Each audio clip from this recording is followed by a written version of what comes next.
চৈতন্য চরিতামৃত সার্বভৌমের গৃহে মহাপ্রভু ভোজন করছেন। 32 কলা পাতা দিয়েছে, এত বড় পাতা, তাতে শালি ধানের অন্ন, উপরে ঘি ঢেলে দিয়েছে, আর ঘিগুলো গড়িয়ে পড়ছে। আর কেয়া পাতা, কলার ডোঙা খোলা দিয়ে ডোনা তৈরি করে চারিদিকে কত রকমের প্রসাদ, কত রকমের ব্যঞ্জন, কয়েকদিন ধরে লেগে। মহাপ্রভু যেহেতু 100 জন, 100টা চুল্লিতে যদি রান্না করে তাও রান্না করতে পারবে না। আর এই অল্প সময়ের ভিতরে এত রান্না কি করে হলো? মহাপ্রভু পেতে চাইছিলেন না, জোর করে বললেন। সার্বভৌম ভট্টাচার্য, চালাকি করবেন না প্রভু, 52 বার আপনি পুরী ধামে খান, তার একবারেরও সমান এখানে নেই। আবার দ্বারকাতে 16,108 জন মহিষীর ঘরে ঘরে খান। এ ঘরে খেয়ে পেট ভরলেই আর এক ঘরে গেলে সে যদি ধরে, আপনি না খেয়ে পারেন, তাহলে তো কুরুক্ষেত্র বেজে যাবে। ওই ঘরে খেয়েছো, আমার ঘরে খাবে না? খাও। তারপরে 18 মা, আবার যাদবদের কত ঘর, সব ঘরে ঘরে খেয়ান। সেই তুলনায় প্রভু অল্প খান খান। এখন বাধ্য হয়ে খেতে বসেছে, এমন জায়গায়, নিরিবিলি জায়গায় রেখেছে কেউ দেখতে না পায়। সেই জন্য খাওয়ার সময় ফটো তুলতে নেই, বা বেশি লোকদের খাওয়া, প্রসাদ পাওয়াটা নিরিবিলি হওয়া দরকার। একদম সবাই থাকবে তার সামনে খাওয়াটাও ঠিক নয়। অনেকের আবার চোখ পড়ে, বলে না, নজর পড়েছে, নজর নজর দিয়েছে, পেট খারাপ হয়ে যাবে। এই জন্য খাওয়া দাওয়াটা যতটা পারা যায়, বাইরে তো হয় না, বড় বড় উৎসবে তখন সবার সামনে মাঠে বসে বফে খেতে হয়, সেটা আলাদা, কিন্তু স্বাভাবিক। এই জন্য এই রকম অভোগের মতন ব্যক্তির যদি নজর পড়ে যায়, তো মহাপ্রভু প্রসাদ পাচ্ছেন আর লাঠি নিয়ে বসেছিলেন। কে? সার্বভৌম ভট্টাচার্য। জামাই বাবুকে তো চেনেন, জামাই বাবু যখন তখন এসে ডিস্টার্ব করবে, নিন্দা বন্ধ করবে, সেই জন্য জামাই বাবুকে শায়েস্তা করার জন্য লাঠি নিয়ে বসেছিলেন দরজায়। এই জন্য শ্বশুরের হাতে লাঠি দেখে জামাই ঢুকতে পারছিল না। কিন্তু কোনো কারণে শ্বশুর মশাই ওই প্রসাদ দিতে দিতে সেই দিকে একটু ষাঠির মা দিচ্ছিলেন, উনিও যে মাথা থেকে তো মহাপ্রভুকে দেখে কার আর অন্য চিন্তা থাকে? তার রূপ, তার সেবা, জগতে আর কোনো চিন্তা থাকে? আমি কে, কোথায়, আমি শ্বশুর না জামাই, আমি কি? মহাপ্রভু রূপ, তার প্রসাদ সেবা দেখে ওই দিকেই মন হলো। এদিকে অমক ঢুকে যে বলছে, বাবা, এত নেতৃত্ব হয় 10-12 জন, একলা সন্ন্যাসী করে এত ভোজন, একজন সন্ন্যাসী এত খেয়ে নিচ্ছে, তাই তো তো দেশেরও দুরবস্থা হয়ে যাবে। একজন যদি 10 জনের খাবার খায়, তাহলে শুনিতেই ভট্টাচার্য উল্টি চাহিল, তার অবদান দেখি অমক পালাইল, অমক পালিয়ে গেল তার অবস্থা দেখে। ভট্টাচার্য লাঠি লইয়া মারিতে ধাইল, পলাইল অমক তার লাগ না পাইল। সারা ভট্টাচার্য বয়স্ক লোক, তবু লাঠি নিয়ে পিছনে পিছনে জামার পিছনে ছুটেছে। জামাই তো ইয়ং জামাই, ছুটে পালিয়ে গেছে, শ্বশুরমশাই ধরতে পারেনি। তবে গালি সাপ দিয়ে ভট্টাচার্য, মরুক মরুক আমার জামাই বাবু, মরুক মরুক, আমার মেয়ে 60 বিধবা হোক।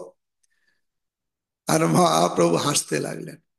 তবে গালি সাপ দিতে ভট্টাচার্য আইলা, নিন্দা শুনি মহাপ্রভু হাসিতে লাগিলা। শুনি 60-র মাতা শিরে, মাথায়, হায় রে আমার জামাই এইরকম খারাপ, হায় রে হায় রে হায় রে, আমার জামাই মরুক মরুক, আমার মেয়ে বিধবা হোক। শুনি 60-র মাতা শিরে, বুকে ঘাত মারে, 60 রান্ডি হোক ইহা বলে বারে বারে। 60 বিধবা হোক, স্বামী মরুক, কারণ মরণ হয় না, সবার মরণ হয়, এর মরণ কেন হয় না?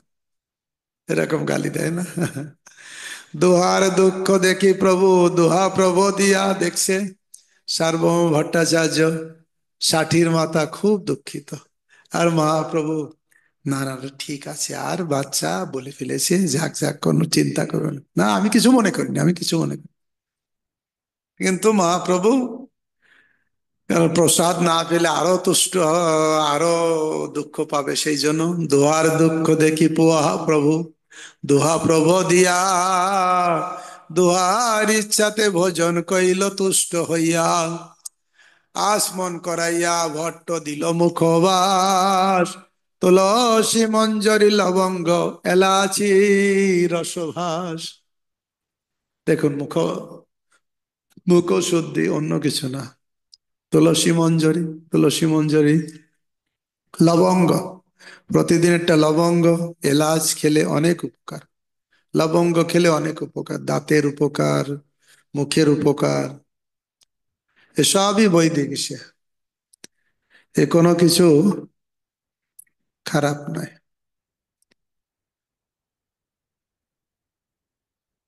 এলাচি রসভাস, আসমন করলেন, আসমন করাইয়া ভট্ট দিল মুখবাস, তুলসী মঞ্জরি লবঙ্গ এলাচি রসবাস, সর্বাঙ্গে পরাইল প্রভুর মাল্য চন্দন। ভক্তগণ এটাই দেখবেন, আমরা কি করি, কোন প্রভু মহারাজ আসলে আগে মালা পরাই, প্রসাদ পেতে এসেছেন, প্রসাদ পাওয়াতে হবে, সুন্দর সেবা করতে হবে, পা ধোয়ার জল দিতে হবে। সে যদি পা ধুতে না চায়, জল করার দরকার নেই, নিজেদের ইচ্ছা সেটা ঠিক আছে। তারপরে বসার আসন, ক্ষুধার্ত, এখন মালা বদল এটা ওটা করতে করতে তার ক্ষুধাই হয়ে যাবে।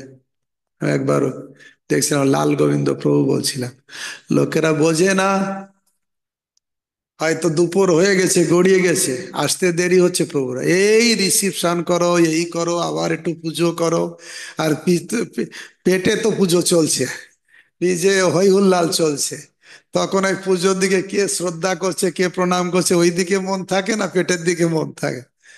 তাই ভক্তদের দেখতে হবে, লাল গোবিন্দ প্রভু বলছে দেখতে হবে কি করলে খুশি হবে, কি করলে তার সেবাটা ঠিক হবে, সেটা বুঝতে হবে। তা এখানে মহাপ্রভুকে মাল্যচন্দন প্রসাদের পরে দিচ্ছে, সর্বাঙ্গে পরাইল প্রভুর মাল্যচন্দন, দণ্ডবধ হইয়া বলে সদৈন্য বচন, নিন্দা করাইতে তোমা আনিনু নিজ ঘরে, এই অপরাধ প্রভু ক্ষমা কর মোরে, হে প্রভু ক্ষমা করো। আমরা পড়ছি মধ্যলীলার কত, 15 অধ্যায়, 15 অধ্যায় আমরা শ্রবণ করছি। কারা যদি নতুন, আপনারা জেনে নিন, 254 পর্যন্ত পড়লাম, তারপরে স্ক্রিন অফ করেছি, 255 থেকে, 255 56 হয়েছে। প্রভু কহে নিন্দা নহে সহজ করিহ কহিল, ইহাতে তোমার কি বা অপরাধ হইল, না না, ও তো ঠিক কথা বলেছে, একজন 10 জনে খায়, হ্যাঁ এ তো ঠিক কথা বলেছে, ও তোমার অপরাধ কিছু নাই। এত বলি মহাপ্রভু চলিলা ভবনে, ভট্টাচার্য তার ঘরে গেলা তার শনে, স্বামী ভট্টাচার্য তার ঘরে গেলেন, প্রভু পদ পড়ি বহু আত্মনিন্দা কইল, তার শান্ত করি প্রভু ঘরে পাঠাইল। স্বামী ভট্টাচার্য খুব খুব অনুশোচনা করছেন, আমি খুব পাপী, এরকম না হলে এরকম জামাই মেলে, এইরকম আপনাকে ডেকে এনেছি নিন্দা করানোর জন্য।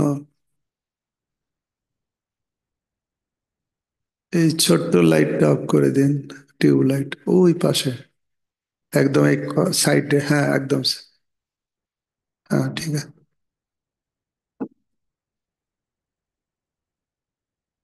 প্রভুপদ পড়ি বহু আত্মনিন্দা কইল, তারে শান্ত করি প্রভু ঘরে পাঠাইল, ঘরে আসি ভট্টাচার্য ষাঠির মাতা শোনে, আপনা নিন্দিয়া কিছু বলেন ও বচনে।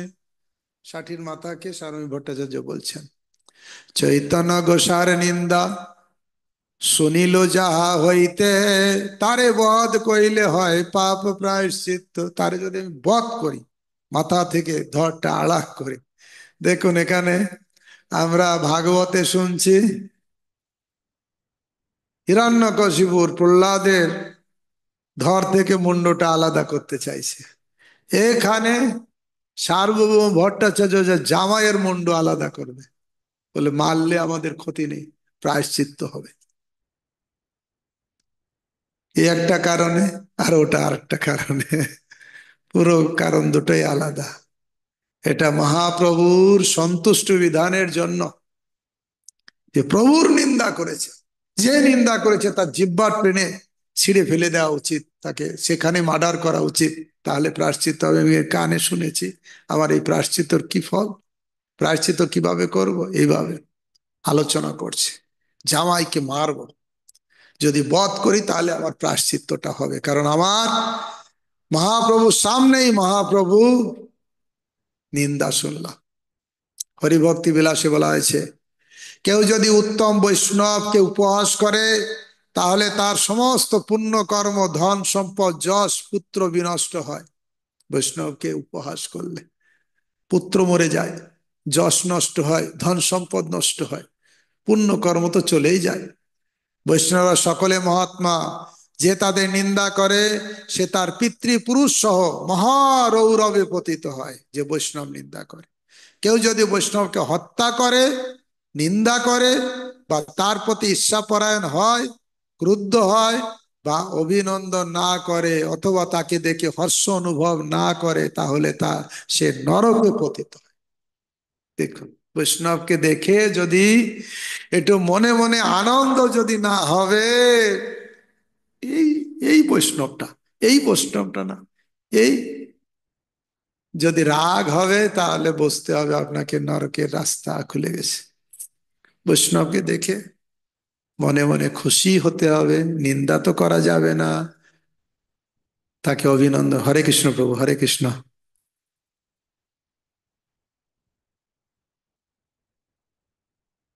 যে সমস্ত পাপী মহাত্মা বৈষ্ণবের নিন্দা করে, তারা যমরাজের দ্বারা অত্যন্ত কঠোর শাস্তি প্রাপ্ত হয়।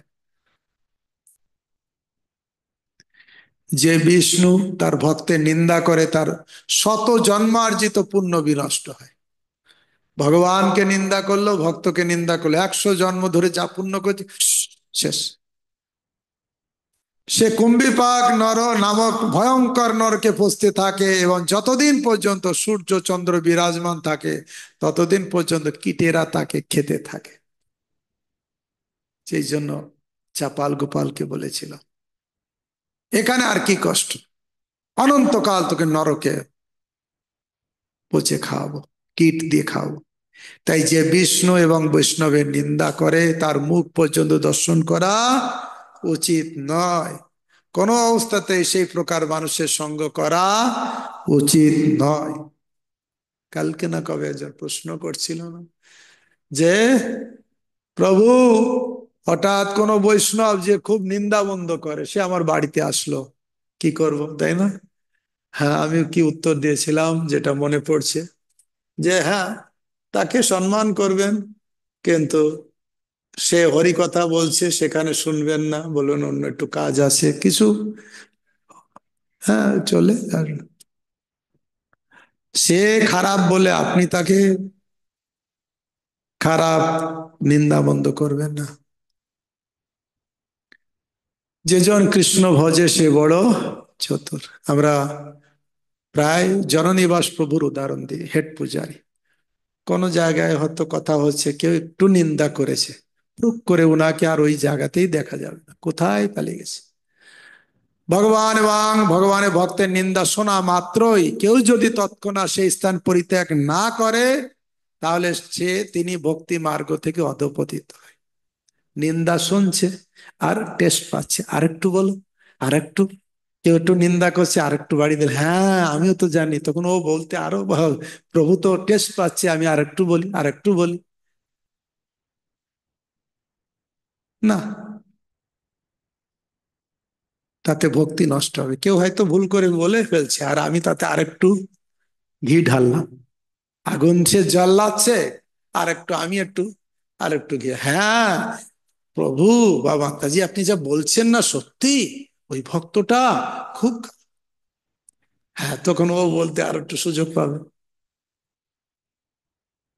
কেউ যদি কোনো কাণ্ডহীন জ্ঞানহীন ব্যক্তিকে ধর্মের ঈশ্বর নিয়ন্তা নিন্দা করতে শোনে, তাহলে তাকে দণ্ডদান করতে অক্ষম হলে কোনো বন্ধ বন্ধ করে সেখান থেকে, কান বন্ধ করে সেখান থেকে চলে আসা উচিত।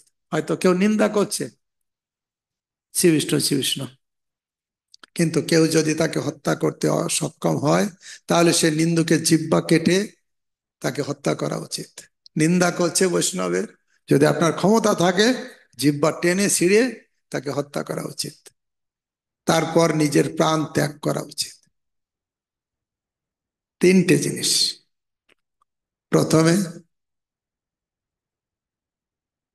সেখান থেকে চলে আসা সহজ, না হলে তাকে হত্যা করা। চলেও যেতে পারছে না, তাকেও মারতে পারছে না, তাহলে নিজে সুইসাইড করতে হবে, এরকম বলছে। কত ডেঞ্জারাস! অর্থাৎ আমাদের কাছে সহজ একটা পন্থা তো আছে, চাচা আপন প্রাণ বাঁচা। না নিজে সুইসাইড করতে পারবো, না কাউকে মারতে পারবো, কিন্তু আমি চালাকি করে, না প্রভু একটু কাজ আছে, প্রভু একটু কাজ আছে, অথবা ফোনে কেউ বলছে ঠিক আছে ঠিক আছে, আর আমার আর একটা ফোন এসছে, ওটা একটু পরে পরে করছি, হ্যাঁ ওর মুডটা চেঞ্জ। হুম, কারণ কি এখন আরো সোশ্যাল মিডিয়াটা বলছে অপরাধের, আমাদের মহারাজরা বলেন সোশ্যাল মিডিয়া, আমি একটু কারো নিন্দা মন্দ করে কি বলে ফেসবুকে বা গ্রুপে ছাড়লাম, তাহলে এটা যারা যারা দেখবে ততজনের কাছে আমার নিন্দা করা হয়ে গেল, আর সেরা তারা দেখবে, তারা আবার শেয়ার করছে, তাদের আবার অন্যদের কাছে সব নিন্দা করা হয়ে গেল। এক ক্লিকে কত বড় অপরাধ করা যে সুবিধা। কিংবা নিজ প্রাণ যদি করি বিমোচন, দুই যজ্ঞ নহে দুই শরীর ও ব্রাহ্মণ। আমি দুটো কাজ মেরে ফেলবো, কিন্তু আমার জামাই তো ব্রাহ্মণ, ব্রাহ্মণ মারলে ব্রহ্ম হত্যা পাপ হবে, তাহলে আমার নিজেকে সুইসাইড করতে হয়। সুইসাইডও যদি করি আমার দেহটা ব্রাহ্মণের, সেটা ব্রহ্ম হত্যা, ব্রহ্মদৈত্য হতে হবে। ব্রাহ্মণ হয়ে কেউ যদি সুইসাইড করে তাকে গুরু মহারাজ বলছেন ব্রহ্মদৈত্য হতে হয়, এবং খুব ডেঞ্জারাস। সেই জন্য ব্রাহ্মণ দীক্ষা নিয়ে কেউ যদি কোনো কারণে সুইসাইড করে খুব, এই জন্য যারা ব্রাহ্মণ দীক্ষা নেবেন আগে থেকে কোনো জীবনে ফ্রাস্ট্রেশন আছে কি নেই এইসব থাকলে ব্রাহ্মণ দীক্ষা না নিলেই ভালো। পুনঃ সেই নিন্দুকের মুখ না দেখিব, পরিত্যাগ করিলে তার নাম না লইব। ষাটিরে কহ তারে ছাড়ুক, সে হউ পতিত, পতিত হইলে ভর্তা ত্যাজিতে উচিত। যদি স্বামী পতিত হয় তাকে ত্যাগ করার কথা বলা আছে, ষাটিকে বলো সে যেন তাকে ত্যাগ করে, কেননা সে পতিত হয়েছে। পতি যদি পতিত হয় তাহলে স্ত্রীর কর্তব্য তা হচ্ছে তার সঙ্গে সমস্ত সম্পর্ক ছিন্ন করা।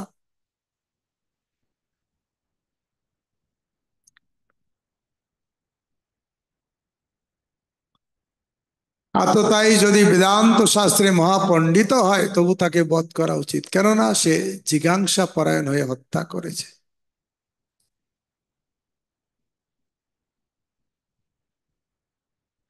মাথার চুল কেটে দেওয়া, তার ধন থেকে তাকে বঞ্চিত করা, অথবা তার গৃহ থেকে তাকে বার করার মাধ্যমে ব্রহ্মবন্ধুর শাস্তি দেবার নির্দেশ শাস্ত্রে দেওয়া হয়েছে। অশ্বত্থামা কেটেছিল, দৈহিকভাবে তাকে বধ করার নির্দেশ দেওয়া হয়নি। এই জন্য অর্জুনের প্রতিজ্ঞা ছিল বধ করবে। আবার যুধিষ্ঠির বলছে, দ্রৌপদী বলছে না না না, গুরুপুত্র হত্যা করা উচিত নয়।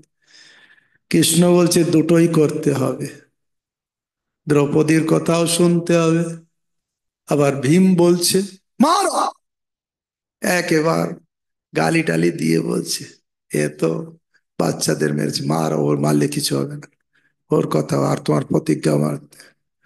তখন চুল কেটে দিল।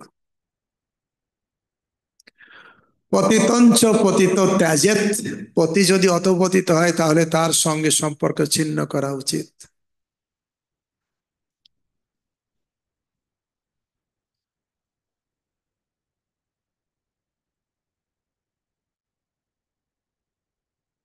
পতির সেবা করতে বলছে, কোন পতির? যে পত্নী ও স্ত্রী, যে পত্নী সন্তুষ্টা, লোভহীন, দক্ষা, ধর্মজ্ঞা, প্রিয় ও সত্যবাক, অপ্রমত্তা, সূচি, স্নিগ্ধা, তার পতি যদি পতিত না হয় তাহলে তার পতির অনুগত হয়ে তার সেবা করা উচিত। পত্নীর এত দিব্য গুণ থাকা সত্ত্বেও যদি পত্নী যদি এত দিব্য গুণ থাকা সত্ত্বেও পতি যদি ভক্ত হয় তাহলে পত্নী সেই পতির সেবা করতে পারে। সেই রাত্রে অমক কাহা পলাইয়া গেল, প্রাতকালে তার বিসূচিকা ব্যাধি হইল। সেই রাত্রে সেখান থেকে পালিয়ে গেল, কিন্তু সকাল হতে হতে তার কলেরা রোগ হলো, বিসূচিকা। অমোঘ মরেন শুনি কহে ভট্টাচার্য, সহায় হইয়া দৈব কইল মোর কার্য। ও কলেরা হয়ে একদম, কলেরা মানে বারবার বাথরুমে যে পায়খানা করে করে মানে শরীর শেষ, মানে মরে যাবে যাবে একদম, শুয়ে পড়েছে বিছানায়, সব হয়ে যাচ্ছে একদম শেষে। এই শুনেছে সার্বে ভট্টাচার্য খুব খুশি। আমি নিজের হাতে মারতে যাচ্ছিলাম ব্রাহ্মণকে, আমার পাপ হতো, এমনি মরে যাচ্ছে, ঠিক ভালো হয়েছে, খুব আমার কাজ করে দিচ্ছে। কিন্তু যার নিন্দা করেছে, যাকে নিন্দা করেছে গৌরাঙ্গ মহাপ্রভু, সে তো আরো বেশি রাগার কথা, কিন্তু না, তার কি হয়? ঈশ্বরে তো অপরাধ ফলে ততক্ষণ, এত বলি পড়ে দুই শাস্ত্রের বচন। সার্বভৌম শাস্ত্রের কথা বলছেন। মহাতাই প্রজাতেন হস্তাস্বর বিপত্তি ভি, তস্মাভি যদনুষ্ঠেন গন্ধর্ব অনুষ্ঠিতম। হস্তি, অশ্ব, রথ, পদাতিক সৈন্য প্রচুর রূপে সংগ্রহ করে অনেক আয়োজন পূর্বক আমাদের যা করতে হয় গন্ধর্বরা তা করে রেখেছেন। মহাভারতের পর্বে, কারণ কি হয়েছিল, কৌরবরা দেখানোর জন্য কাম্যবনে, যখন পঞ্চপাণ্ডব ছিল কাম্যবনে, দেখানোর জন্য ওরা তো দুরবস্থায় আছে, আর আমরা দুর্যোধন মানে কৌরবরা খুব রাজা, রয়্যাল ড্রেস, আমার আনন্দ কখন হবে? আমার লোকটা কিছু খেতে পাবে না আর আমি তার সামনে ভালো খাবো, তখন তো আনন্দ। আর এটা হচ্ছে, আর এইটা দেখানোর জন্য ওরা একটু সুন্দর ড্রেস ট্রেস করে গিয়েছিল, আর ওখানে গন্ধর্বরা ঠিক দুর্যোধন আদি সবাইকে আটক করেছে, একদম অ্যারেস্ট করেছে। যুধিষ্ঠির মহারাজ বলছে যাও ওদের রক্ষা করো। না, আমরা যা করব তারা অলরেডি গন্ধর্বরা করে দিয়েছে, ভালো হয়েছে, মরুক। এইটাই বলছে, ভীমের মনে ক্রোধ, কিন্তু অবশ্য যুধিষ্ঠির মহারাজের বিশেষ অনুরোধে যেতে বাধ্য হলো। যুধিষ্ঠির মহারাজ কাউকে শত্রু মনে করেন না। আয়ু শ্রিয়ং যশ ধর্ম লোকানি শিশয়েব চ, হন্তি শ্রেয়াংসি সর্বাণি বংশ মহাদিক্রম। কেউ যখন মহৎ বৈষ্ণবে অবমাননা করে, বৈষ্ণব অপরাধ করে, তখন তার আয়ু, ঐশ্বর্য, যশ, ধর্ম, প্রতিপত্তি, সৌভাগ্য সম্পূর্ণরূপে বিনষ্ট হয়। এই জন্য দেখা যায় কারা, কেউ যদি বৈষ্ণব চরণে অপরাধ করে তার ভিতরে কামনা বাসনা এসে যায়, তখন চলে যায় গৃহস্থ জীবনে, ভোগ সুখে যায়। গৃহস্থ জীবনই যে ভোগ তা নয়, কিন্তু ভোগ করার জন্যই গৃহস্থ জীবন অবলম্বন করে, তখন সাধু জীবন পরিত্যাগ করে। কেউ সাধু জীবনে এসেও যদি বৈষ্ণব নিন্দা বন্ধ করে, আবার গৃহস্থ জীবনে থেকেও যদি নিন্দা বন্ধ করে, কোথায় ফল ডাউন হবে? কিন্তু উপরে সাদা কাপড় থাকে, ভিতরে ঠন ঠন, ভক্তিটা শেষ হয়ে যায়। তখন সে কি করে, সে অবৈধ সঙ্গ করে অপরাধ হলে, কামনা বাসনা জাগ্রত হয়। গৃহস্থ জীবনেও নিজের স্ত্রী ছেড়ে অন্য স্ত্রীর সঙ্গ, অন্য পুরুষের সঙ্গ। তাই ভক্তি জগৎ নষ্ট হয় যখন বৈষ্ণব অপরাধ হয়। সেই জন্য আবার এটাও তো হবে, কামনা বাসনার উদয় হবে। সেই জন্য বলছে, গোপীনাথ আচার্য গেলা প্রভু দর্শনে, প্রভু তারে পুছিল ভট্টাচার্য বিবরণে। এ তো দুরবস্থা, এদিকে মর অবস্থা। আর সারমেয় ভট্টাচার্য খুব আনন্দিত, মরুক, যবে মরবে তখন আরো একটু আনন্দ কর। গোপীনাথ আচার্য মহাপ্রভুকে দর্শন করতে গেছেন, মহাপ্রভু যেখানে ছিলেন। দেখুন, মহাপ্রভু জিজ্ঞাসা করছে, ওই যে আমাকে নিন্দা টিন্দা করলো, ওই যে অমোঘ, তার কি খবর? আচার্য বলছে, সে তো মরতে বসেছে, মরবে। আচার্য কয়, উপবাস কইল দুইজন। ও না, প্রথমে ভট্টাচার্যের কথা জিজ্ঞাসা করলো, সারমেয় ভট্টাচার্যের কি খবর? বলছে, ওরা দুইজনই উপবাস করে আছে। আপনাকে যেদিন ওরা নিন্দাবন্ধ করেছে, প্রসাদ পেয়ে আপনি চলে এসেছেন, আর ওরা দুইজন তো খায়নি, না খেয়ে তখন থেকে উপবাস করে আছে। আর অমোঘের কি হয়েছে? বিসূচিকা ব্যাধিতে অমোঘ ছাড়িছে জীবন। এরা দুইজন উপবাস করছে, কষ্ট করছে। আর ওই যে অমোঘ, যে আপনাকে নিন্দা করে গেল, ওর এখন কলেরা রোগ হয়ে, হ্যাঁ, বাথরুমে যেতে যেতে তার অবস্থা, সে এক্ষুনি তো, এখন বা তখন মারা যাবে। মহাপ্রভু কি খুশি হবে? সারমেয় ভট্টাচার্য খুশি হলেন মোরগকে। এ তো মহাপ্রভুকে নিন্দা করেছে, নিত্যানন্দকে আঘাত করেছে মাথায়। নিত্যানন্দ রেগে গেলেন, রাগলেন মহাপ্রভু। এখানে নিন্দা করেছে মহাপ্রভুকে, রাগলেন কে? মহাপ্রভু না সারমেয় ভট্টাচার্য? দেখুন, আর একজন রাগবে। হ্যাঁ, নিজের জন্য রাগবে না, নিজের জন্য অমানি, কিন্তু অন্য বৈষ্ণবের অপমান হলে সেখানে প্রতিবাদ করা উচিত।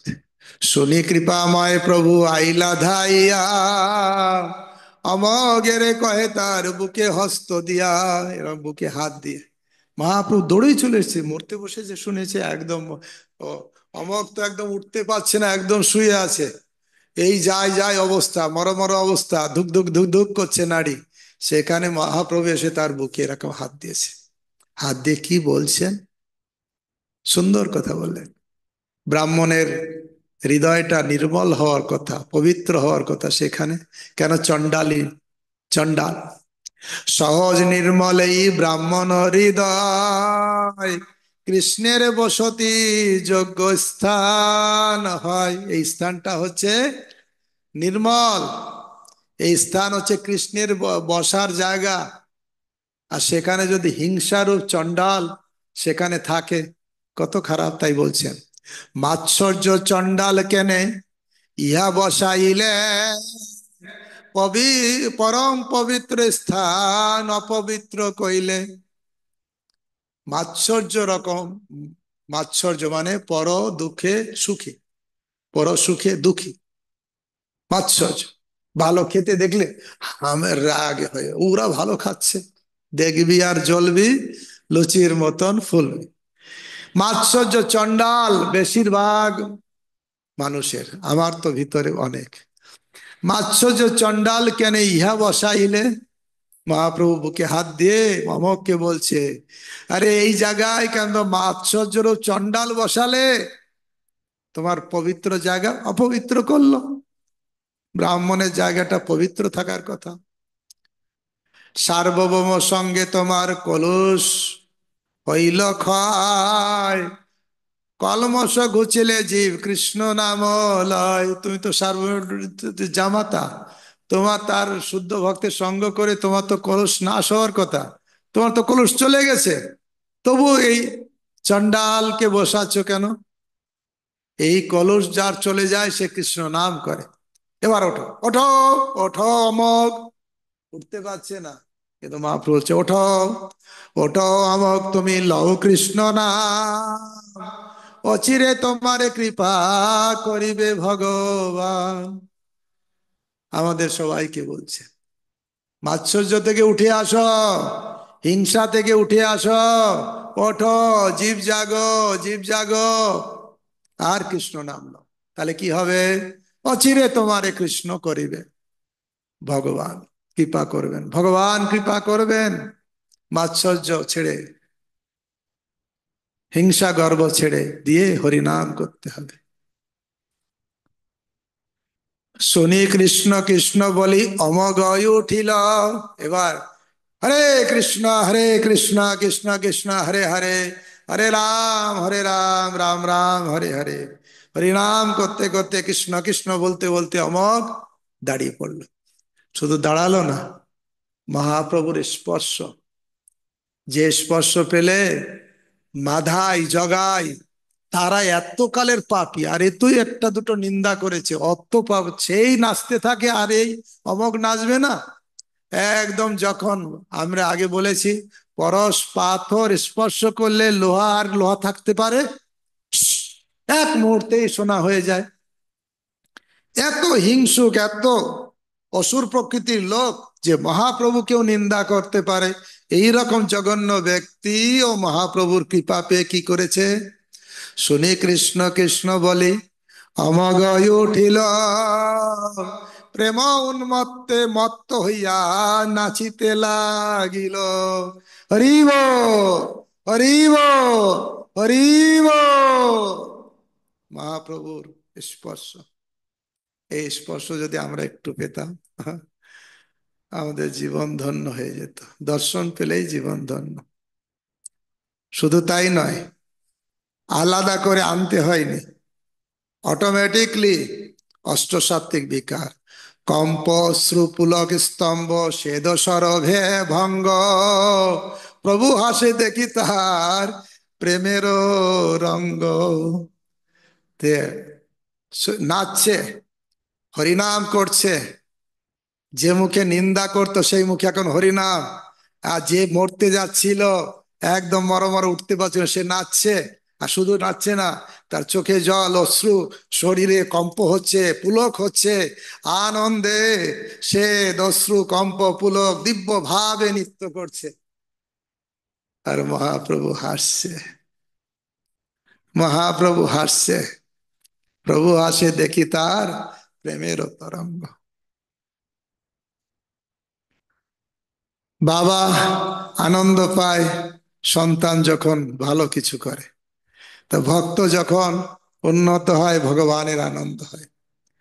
প্রভুর চরণে ধরি করয়ে বিনয়, অপরাধ ক্ষম মোরে প্রভু দয়াময়।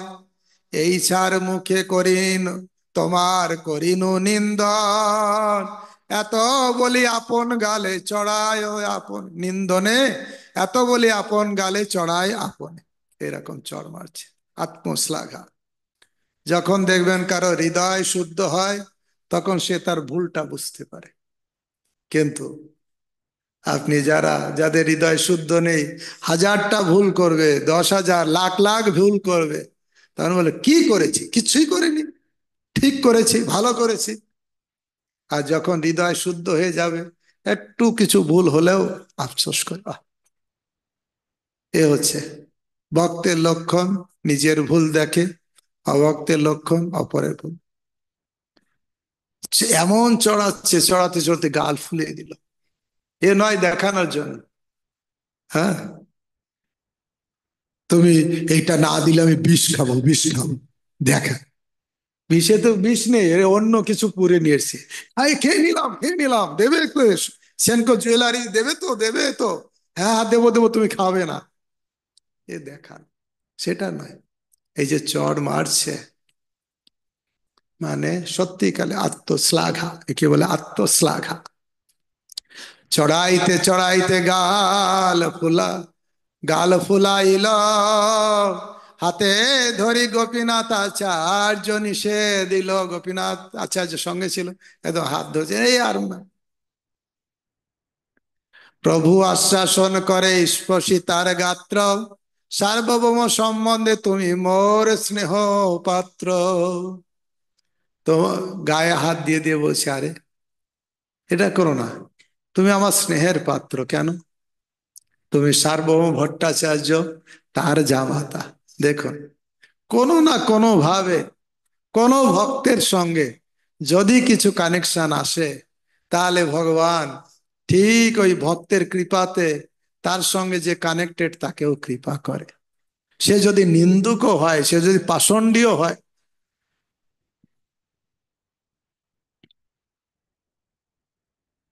শিবানন্দ সেনের ভাগ্নে ছিল শ্রীকান্ত। নিত্যানন্দ শাস্ত্রে বর্ণনা আছে, নিত্যানন্দ সম্পর্কে কারো যদি তিলেক বিদ্বেষ থাকে, সে আমার কৃপা পাবে না। শ্রীকান্তর শিবানন্দের ভাগ্নে হচ্ছে শ্রীকান্ত। যখন নিত্যানন্দ প্রভু শিবানন্দের বুকে লাথি মারল, কেন এত দেরি হলো, আমাকে খেতে দিলে না কেন, এতক্ষণ বসিয়ে রেখেছো কেন বেটা, কোথায় ছিলি? লাথি মারল। শ্রীকান্ত সেন দেখে বলছে, আমার মামা এত করছে, উল্টে গোসাই আমার মামাকে লাথি মারলো, থাকবো না এই দলে। এই মনোভাবটা খুবই খারাপ। এই খারাপ মনোভাব নিয়ে মহাপ্রভুর কাছে চলে গেছে। মহাপ্রভু তার মনোভাব বুঝতে পেরে, হ্যাঁ, গোবিন্দ বলছে, এই পেটাঙ্গি উতরাও, জামা খোলো, তারপরে প্রণাম করো। মহাপ্রভু বলছে, আরে রে রে গোবিন্দ, বেশি কিছু বলো না, ও মনে দুঃখ পেয়ে এসেছে। মহাপ্রভু জানতেন, কিন্তু মহাপ্রভু তাকে অ্যাকসেপ্ট করেছেন। উনি বাদ দেয়নি। কেন দেয়নি? ওই শিবানন্দর সঙ্গে, শিবানন্দর ঘরে যদি কুকুরও হয় মহাপ্রভুর প্রিয়। তো ভক্তগণ কোনো না কোনো ভাবে ভগবান ভক্তের সঙ্গে করতে। কালকে মনে একটা শুনছিলাম, সুন্দর একটা কথা। আমাদের জীবন সফলতা হবে কি? কৃষ্ণকে জানা, কৃষ্ণকে মানা, আর কৃষ্ণের সেবা করা, তাই তো? সফল হবে? হবে না। বলছে ভক্তকে জানা, ভক্তকে মানা, ভক্তের সেবা করা, তাহলে জীবন সফল হবে। এজন মহারাজ বলছিলেন, যথেষ্ট নয় কৃষ্ণকে জানা, কৃষ্ণকে মানা। অনেক আস্তিক আছে কৃষ্ণকে মানে, অনেক বড় পণ্ডিত আছে কৃষ্ণকে জানে, আর অনেকেই আছে কৃষ্ণের ভজনা করে। কিন্তু ভগবানের কৃপা সেই পাবে যে ভক্তকে জানে, ভক্তকে মানে, আর ভক্তের সেবা করে। এইটাই প্রভু আশ্বাসন করে, স্পর্শী তার গাত্র, সার্বভৌম সম্বন্ধে তুমি মোর স্নেহ পাত্র। সার্বভৌম গৃহে দাস দাসী যে কুকুর, সেও আমার প্রিয়, অন্যজন রহ দূর। সার্বভৌম ঘরের দাস দাসী, এমনকি কুকুর আমার প্রিয়, অন্যজন তো দূরে থাকুক। অপরাধ নাহি সদা লও কৃষ্ণ নাম, এত বলি প্রভু আইলা সার্বভৌম স্থান। বললো, তোমার আর অপরাধ নেই, তুমি হরিনাম করো তোমার সয়ে। এই বলে সারঙ্গ ভট্টাচার্যের কাছে আসলেন। প্রভু দেখি সার্বভৌম ধরিলা চরণে, প্রভু তারে আলিঙ্গিয়া বসিলায়া শোনে। প্রভু কয়, অমক শিশু কিবা তার দোষ, কেন উপবাস করো, কেন করো রোষ? ও তো বাচ্চা ছেলে, ওকে ক্ষমা করে দাও, উপবাস কেন করছো? এবার সারণ ভট্টাচার্যকে মানাতে আসলেন। উঠো স্নান করো, দেখো জগন্নাথ মুখ, শীঘ্র আসি ভোজন করো, তবে মোর সুখ। অমককে তো ঠিক করেছে, এখন সারণ ভট্টাচার্যকে ঠিক করার জন্য এসছে। তাবৎ রহিব আমি হেতায় বসিয়া, যাবৎ না খাইবে তুমি প্রসাদ ও আসিয়া। যতক্ষণ না প্রসাদ খাবে, আমি এই বসলাম তো বসলাম, আর এখান থেকে নড়ব না। জগদানন্দ মান করে, 3 দিন না খেয়ে শুয়ে থাকে। আমি প্রসাদ পাবো, আমার রান্না করো, তারপরে তাকে খাওয়ান। এভাবে সারণ ভট্টাচার্যকে না খাওয়াই ঘরে ফিরবে না।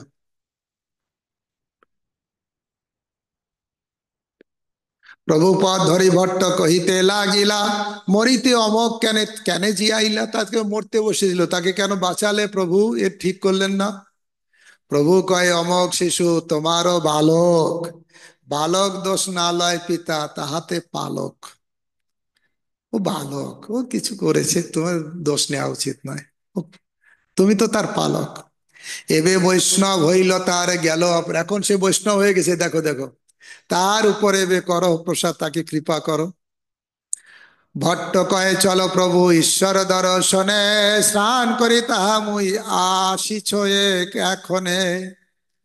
ভট্টাচার্য বললেন, প্রভু দয়া করে এখন তুমি জগন্নাথ দর্শন করতে যাও, শীঘ্রই আমি স্নান করে সেখানে যাচ্ছি। প্রভু গয়ে গোপীনাথ ইহাই রহিবা, ইহ প্রসাদ পাইলে বার্তা আমাকে পাঠালে। আমি যাচ্ছি জগন্নাথ মন্দিরে, কিন্তু এখানে তুমি বসে থাকো, প্রসাদ পেলে আমাকে খবর দেবে। এত বলি প্রভু গেলা ঈশ্বর দর্শনে, ভট্ট স্নান দর্শন করি করিলা ভোজনে।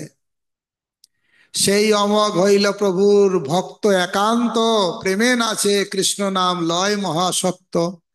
ওইচে চিত্র লীলা করে সচির নন্দন, যেই দেখে, যে দেখেছে তার তো ভাগ্যবান, আর যে শোনে, যেই দেখে শোনে তার বিস্ময় হয় মন, তারও অবাক লাগে। যে শোনে তারও অবাক লাগে, যে দেখেছে তার তো অবাক লাগে।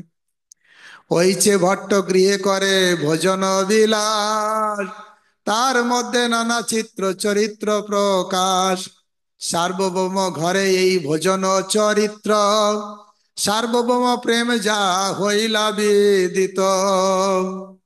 ষাঠির মাথার প্রেম আর প্রভুর প্রসাদ, ভক্ত সম্বন্ধে যা ক্ষমিল অপরাধ। শ্রদ্ধা করি এই লীলা শোনে যেই জন, তার কি লাভ হয়? যে শুনবে, আমরা তো ছিলাম না, স্পর্শ পেলাম না। বলছে শ্রদ্ধা করি এই লীলা শোনে যেই জন, অচিরাত পায় সেই চৈতন্য চরণ। হরি বল, গৌরাঙ্গ মহাপ্রভু কি। অচিরাত, বেশি দেরি লাগবে না, শ্রদ্ধা করে শুনতে হবে, শুনলেই তাড়াতাড়ি চৈতন্য চরণ পাওয়া যাবে। শ্রীরূপ রঘুনাথ পদে যার আস, চৈতন্য চরিতামৃত কহে কৃষ্ণ দাস।